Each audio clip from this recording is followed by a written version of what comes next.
Para muchos de nosotros fue una sorpresa, las iniciativas no estaban metidas dentro del orden del día. Mi voto en ambas fue en contra. Que todos estuvimos analizando el delito de financiamiento electoral ilícito.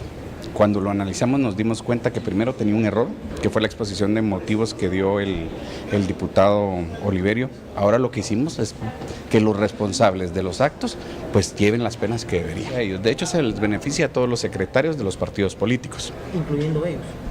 Ellos son secretarios de los partidos políticos, dado que no estaba bien definido el delito. Los diputados tenemos el derecho de legislar, pero lo que sucedió hoy es una legislación ad hoc para todos aquellos que tienen procesos legales y que están en proceso o los que pueden venir.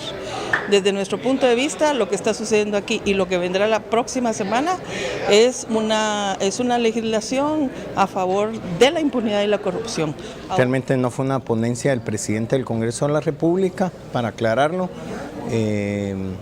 Tampoco estuve de acuerdo en estas ponencias. Hay una responsabilidad de los contadores, ojalá se encuentren contadores para los partidos políticos, y en la segunda es el tema de la conmuta de 5 a 10 años. Que al darse la aprobación es una responsabilidad total del Pleno. Yo solo significo un voto. Hoy por hoy fue una decisión soberana del Pleno y el argumento del diputado Oliverio García Rodas que me pareció muy oportuno. Pero tengo que reconocer que técnicamente hay aportes importantes. Por ejemplo, separar el financiamiento lícito de que proviene de dinero lícito, creo que técnicamente era correcto. Y también, por ejemplo, la posibilidad de que se agoten los procedimientos dentro del Tribunal Supremo Electoral, dentro de la justicia electoral, previa a una denuncia penal, me parece interesante. Varios lo propusimos. Yo ahorita no estoy siendo acusado, a mí se hizo una solicitud de antejuicio, entonces no hay ninguna dificultad, a mí no se me ha quitado el cargo, yo sigo siendo y ejerciendo el cargo. Miren, lo que hay aquí es una interpretación política y tienen derecho, y el que esté en desacuerdo con esta normativa, pues que la lea, que vea si hay alguna ilegalidad y que acuda donde corresponde. ¿Qué nos puede informar acerca de las 12 reformas que se efectuaron este día al Código Penal? No puede mencionar algún... Eran las declaraciones de ayer. Los diputados ayer daban esas declaraciones. Algunos que votaron en contra de estas modificaciones y otros que incluso las defendían. Veíamos el semblante de Orlando Blanco, del mismo Javier Hernández, que explicaban de forma muy relajada por qué habían votado a favor. Y bueno, si alguien tenía que decir algo, que fuera a las instancias correspondientes a interponer algunas acciones legales. Pero, ¿se recordó usted al inicio del bloque anterior las caras largas, el carómetro que mencionamos acá, en donde vemos la decepción y la angustia de algunos diputados y otros también, podemos decir, el intento de mostrarse arrepentidos frente a la sociedad y, bueno, obligados a echar marcha atrás? Nos quedamos con Fernando. Sí, bueno, yo quiero terminar la idea. Todo esto es parte de un plan y este plan es blindarse. A ver, ¿qué es lo que pasa aquí? Eso está claro. ¿Qué es lo que pasa aquí? Sí, aquí hay una intención de blindaje. Nosotros no debieron haber elecciones. Las personas que llegaron al Congreso, las personas que llegaron a la presidencia de la República, los alcaldes que ganaron, todos habían sido financiados ilícitamente.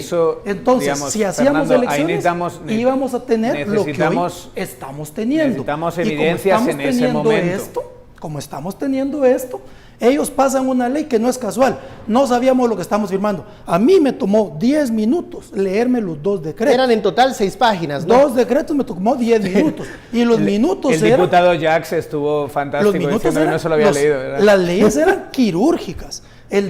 La ley que elimina el financiamiento ilícito, claramente lo primero que hacía era dividió en 3. Y dice, bueno, el financiamiento sí dejamos, hay confusión, hay quien dice que eliminaron la parte que no se podía recibir dinero del narcotráfico, del crimen organizado, eso seguía vigente. Pero el segundo que hablaba del financiamiento no registrado, el anónimo, digamos. Pero espérate, el no registrado es donde ponen al contador, ¿verdad? Entonces ahí estaba claro que todo aquel que ha manejado fondos en un partido político estaba exento. Se acababa contra la persecución. Y el último, que era el más interesante, del financiamiento anónimo, decía, quien aporte dinero Pero ¿y no es anónimo, pues? ¿Cómo vamos a saber quién lo está aportando? ¿A quién vamos a perseguir si el financiamiento es anónimo? Antes la norma decía claramente, castigaba al que aportaba y al que recibía. Y el que recibía es el secretario, el responsable, como lo establece la ley electoral. Está claro. Y número dos. Está claro que hay un movimiento, pero eso no, Fernando, no vamos a discutir eso porque está clarísimo que no, que hay un intento de blindaje. Con la ley de la conmuta de las penas. La ley de conmutación de las penas, antes decía 5 años. Ellos lo pasaron a 10 y tenía 7 casos a los que no se les debería aplicar. Quirúrgicamente tacharon, número 1, el que hablaba del hurto y del robo. Número 2, tacharon el que hablaba de delitos contra la corrupción. Antes no se podían conmutar delitos contra la corrupción, ni delitos que tuvieran que ver con el sector de justicia. Quirúrgicamente fue tachado. O sea, si hay una y la mayoría, todos los delitos de corrupción están entre 6 y 10 años. Incluso los delitos de terrorismo, de asociación ilícita, los delitos vinculados con las extorsiones, con las maras. Es decir, y la gente que está en Mariscal Zavala, ¿de qué está siendo acusada? No me digan que no hay un plan aquí, que no sabemos qué estamos haciendo. No. Esto es un plan que se estaba manejando. ¿Ya terminaste o ya podemos hablar? Ya podemos hablar. Gracias, Fernando.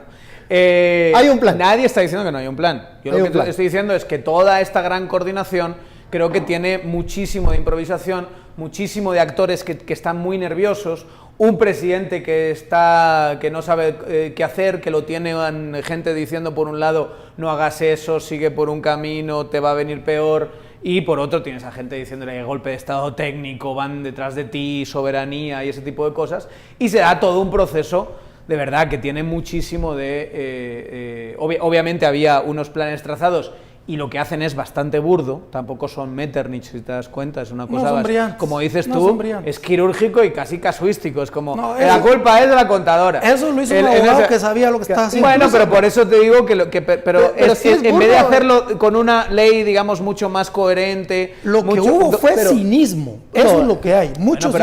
Es una estrategia burda. Son leyes con dedicatorias, son modificaciones con dedicatorias. Está muy claro, y aunque el mismo Luis Pedro Álvarez... ¿Qué se negoció? Para darle los 105 votos para que no declararan con lugar a Jimmy y pasaran estas leyes, donde ahora sí estaba siendo perseguido la UNE, Orlando Blanco, que entonces vienen y dicen, sí, 2 días antes, libertad de voto. Eso yo creo que eso es casuístico. Philip y Estuardo lo analizaron muy bien ayer, que era muy clarísimo el movimiento. Yo creo que a falta de encuestas de opinión pública en Guatemala, que ojalá se haga alguna, en estos días o alguien se anime a hacer alguna, pero tenemos muy pocas. A falta de eso, pues el clima de opinión que se puede ver en los distintos medios, redes sociales que tenemos, es aplastante, es apabullante. Digamos, todo el mundo ha unido, dice, le quitan, en este juicio Jimmy se planta alta en Congreso, les dice muchas gracias, y cuando estamos viendo el partido del Madrid en la Champions,